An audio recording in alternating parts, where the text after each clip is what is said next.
ইউরোপীয় ইউনিয়ন মার্কিন পণ্যের ওপর শুল্ক কমানোর ডেডলাইন পার করার ঠিক একদিন পরই এলো বড় ধাক্কা। সামাজিক যোগাযোগ মাধ্যম ট্রুথ সোশ্যালে দেয়া এক পোস্টে ট্রাম্প বলেন, ইউরোপের কয়েকটি দেশ মার্কিন প্রযুক্তি কোম্পানির ওপর ডিজিটাল সার্ভিসেস ট্যাক্স চালুর প্রস্তুতি নিচ্ছে। এমন সিদ্ধান্ত কার্যকর হওয়ার সঙ্গে সঙ্গে সংশ্লিষ্ট দেশ থেকে যুক্তরাষ্ট্রে আসা সব পণ্যের ওপর 100% শুল্ক আরোপের হুমকি দেন তিনি। ট্রাম্পের দাবি, শতভাগ শুল্ক আরোপ কার্যকর হলে যুক্তরাষ্ট্রের সঙ্গে আগে হওয়া যে কোনো বাণিজ্য চুক্তিও অকার্যকর হয়ে যাবে। স্বাক্ষরিত কোনো চুক্তি আর প্রযোজ্য থাকবে না। এর ফলে গেল বছর স্বাক্ষরিত ইউ যুক্তরাষ্ট্র ঐতিহাসিক বাণিজ্য চুক্তিটিও ঝুঁকিতে পড়বে, যেখানে ইউরোপীয় পণ্যের ওপর মার্কিন শুল্ক 15% নামিয়ে আনার বিষয়ে সমঝোতা হয়েছিল। হুঁশিয়ারিটি নতুন কর আরোপকারী দেশগুলোর প্রতি হলেও বিপাকে পড়তে পারে যুক্তরাজ্য।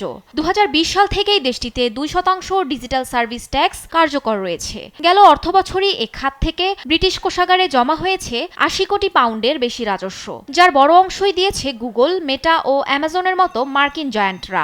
ফার্ম ফ্রেশ পাস্তুরিত তরল দুধ, বেশি ভালো দুধ। পিছিয়ে নেই ফ্রান্সও। 2019 সাল থেকে 3% ডিজিটাল কর আরোপ করে রাখা প্যারিস এ কর দ্বিগুণ করার কথা ভাবছে। ফরাসি প্রেসিডেন্ট ইমানুয়েল ম্যাক্রো স্পষ্ট জানিয়েছেন, মার্কিন চাপে পড়ে তারা নিজেদের করনীতি থেকে সরবেন না। জবাবে ট্রাম্পও ফরাসি ওয়াইনের ওপর শতভাগ শুল্কের পাল্টা হুমকি দিয়েছেন।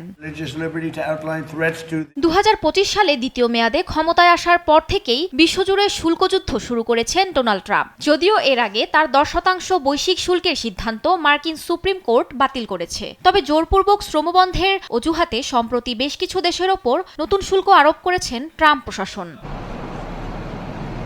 এদিকে ইউরোপের কয়েকটি দেশ জানিয়েছে, তাদের স্বার্থ ক্ষুণ্ণ হলে প্রয়োজনীয় জবাব দিতে প্রস্তুত তারা। বিশ্লেষকদের মতে, ট্রাম্পের নতুন হুমকি বাস্তবায়িত হলে আটলান্টিকের দুই তীরের বাণিজ্য সম্পর্কে উত্তেজনা আরও বাড়তে পারে, যার প্রভাব সরাসরি পড়বে বৈশ্বিক অর্থনীতিতে। মাহমুদা মুক্তি, নিউজ ডেস্ক, দেশ টিভি।